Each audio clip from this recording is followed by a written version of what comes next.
तो ये कहानी दो औरतों की है, काफी करीब है हमारे घर से, हमारी बड़ी अम्मी की कहानी है। तो वो और उनकी छोटी बहन, वो दोनों हिंदुस्तान से काफी दूर एक मुल्क है इराक, वहां पे नजफ अशरफ करके एक जगह है जहां पे मौला अली के रोजे हैं। मौला अली प्रॉफिट मोहम्मद के सन इन लॉ थे। तो वहां वो गए थे दोनों, उनका कुछ 5 दिन का टूर था। तो 2-3 दिन टूर के खत्म हो चुके थे। तो नॉर्मली जैसे जैसे भी वक्त बढ़ता जा रहा है तो जायरीन के जो फुटफॉल्स है काफी इंक्रीज होते जा रहे हैं। तो उन्होंने सोचा कि हम दोपहर के वक्त जाएंगे जिस वक्त गर्दी कम होगी। तो उन दोनों ने डिसाइड किया, दोनों बहनें अपने होटल से तैयार होके, होटल से हरम का जो रास्ता है बीच में गली और बाजार आता है जहां पे काफी सारे दुकानदार और दूसरे स्ट्रीट हॉकर्स वो सब चीजों को बेचते हैं। तो दोनों चल रहे थे कि अचानक से उन्हें उनके कानों में एक आवाज आई। वो एक बच्चे के वहां से पसार होके गए। 12 साल का वो लड़का था, गोरा था, दुबला पतला था, चेहरे पर धूल जमी हुई थी, कपड़े उसके थोड़े खस्ता से थे। वो जोर जोर से कह रहा था लोगों से कि टी शर्ट ले लो, टी शर्ट ले लो। वो अरबी जबान में कह रहा था। 2 बहनों में से एक को अरबी जबान आती थी, तो कह रहा था टी शर्ट ले लो, टी शर्ट ले लो। 5 टी शर्ट सिर्फ 2000 इराकी में, इराकी वहां की करेंसी है। तो बहनों ने डिसाइड किया कि चलो ठीक है, जाके देखते हैं। तो जाके देखा, चेक करने लगे। फिर दूसरी बहन ने कहा कि चलो हमें देर हो रही है, हम रोजे की तरफ निकलते हैं। वो दोनों चलने लगी। तो बच्चा दौड़ा दौड़ा पीछे आया, आके कहा क्या हुआ, आप बताइए आपको कितने में चाहिए। तो दोनों बहनें एक दूसरे को देखने लगी। दोनों ने वार्तालाप किया कि अब पूछ रहा है तो कितना दाम बताए। तो एक बहन ने कहा उसमें से कि हम तुम्हें 1000 इराकी देंगे ये 5 टी शर्ट के लिए। तो बच्चे ने कहा नहीं, 1000 तो बहुत कम है, उससे मुझे कोई मुनाफा नहीं होगा, मैं आपके लिए ज्यादा से ज्यादा 1700 इराकी कर दूंगा। दोनों बहनों ने गुफ्तगू की। फिर उसमें से एक ने कहा कि इतना बुरा भी नहीं है, कपड़ा अच्छा है, चलो ले लेते हैं। फिर दोनों पीछे उसकी लाड़ी की तरफ आए, कपड़े को देखने लगे। देख लिया, सिलेक्ट कर लिया। उसके बाद पैसे देने की बारी आई। तो पैसे दिए उस लड़के को।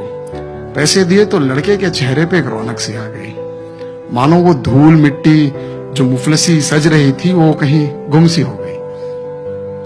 दोनों में से एक ने पूछा कि क्या बात है, बहुत खुश हो लगता है, दिन की बिस्मिल्लाह अभी हुई है तुम्हारी। वो दोनों एक व्यापार वाले परिवार से आती थी। उन्हें पता था कि मैं खुद मेरा अब्बा है, उनकी एक छोटी सी दुकान है। तो मुझे पता है जब दिन की जो पहली बोनी होती है उसका एहसास क्या होता है, उसकी अजमत क्या होती है। बहुत सी बार ऐसे भी दिन आते हैं जब कोई व्यापार नहीं होता है, तो तंगी भी पता है। तो बच्चे ने कहा कि नहीं मैम, दिन की पहली बोनी नहीं हुई है, हफ्ते की पहली बोनी हुई है। ये सुनकर दोनों को एक थोड़ा ठहराव सा लगा कि ठीक है। फिर उनमें से एक ने पूछा कि तुम्हारे घर में कौन कौन है।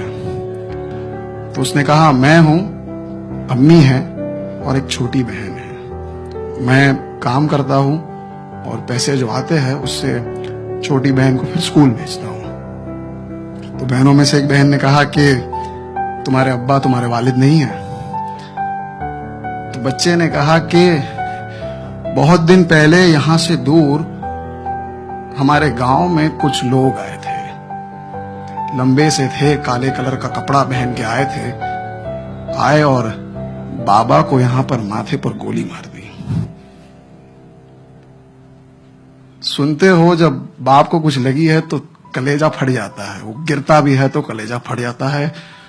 उस बच्चे का आलम तो देखो, जिसने अपने 12 साल का बच्चा जो अपनी माँ का हाथ पकड़ के, बहन का हाथ पकड़ के देख रहा है, कोई आता है और उसके माथे पर यहां गोली मार देता है, गोली मार देता है। वो सुनकर दोनों का कलेजा ढह गया। एक बहन ने कहा आप रुकिए, मैं आती हूं। वो दौड़कर होटल में गई। कमरे में उनके पास काफी सारे स्नैक्स और फ्रूट्स थे जो उनके पास थे, तो वो पूरा झोलना भर के लेके आ गई। वो लेके आए और उसने उस बच्चे को दे दिया। अब हमें जब मिलता है तो हम खुश होते हैं, हम बोलते हैं क्या क्या है खाने में देखेंगे, मगर एक जिसे खाने की अजमत सही पता होती है वो देखकर पहला जुमला ये कहता है कि ये तो मेरे 1 हफ्ते का खाना हो गया, माँ आज बहुत खुश होगी। ये सुनकर दोनों को बड़ी खुशी हुई। हमारे धर्मगुरु सैयदना मुफद्दल सैफुद्दीन कहते हैं कि दुआ से बड़ी कोई दौलत नहीं है दुनिया में, दुआ से बड़ी कोई दौलत नहीं है। और एक जब निवाला उतरता है हलक से और पेट में जाता है तो दुआ यहां से निकलती है। तो वो दे दिया था। उसके बाद बच्चा कहता है कि मैं दुआ करूंगा मौला अली से जिसके तुम दर पे आए हो कि वो तुम्हारी दुआएं सारी जल्दी मंजूर कर दे। सुनकर दोनों बहुत शौक हो जाते हैं और दोनों चलने लगते हैं।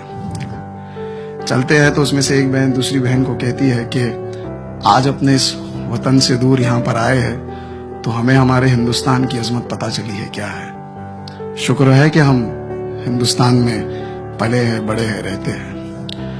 मैं जानता हूं कि पिछले महीनों से या कुछ सालों से काफी मसाइल हुए हैं जिसके कारण हम सबके ख्याल थोड़े बदल चुके हैं। मगर मुझे उस शख्स का नाम तो याद नहीं, कोई अंग्रेजी के बहुत बड़े ऑथर है, वो कहते हैं कि beauty lies in the I of beholder.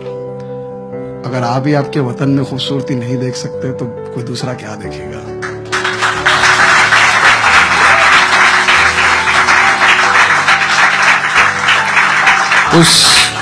उस बच्चे के पास ना छत थी ना घर था, फिर भी उसे परवरदिगार पे भरोसा था कि जो भी है वो उसके लिए इनफ है।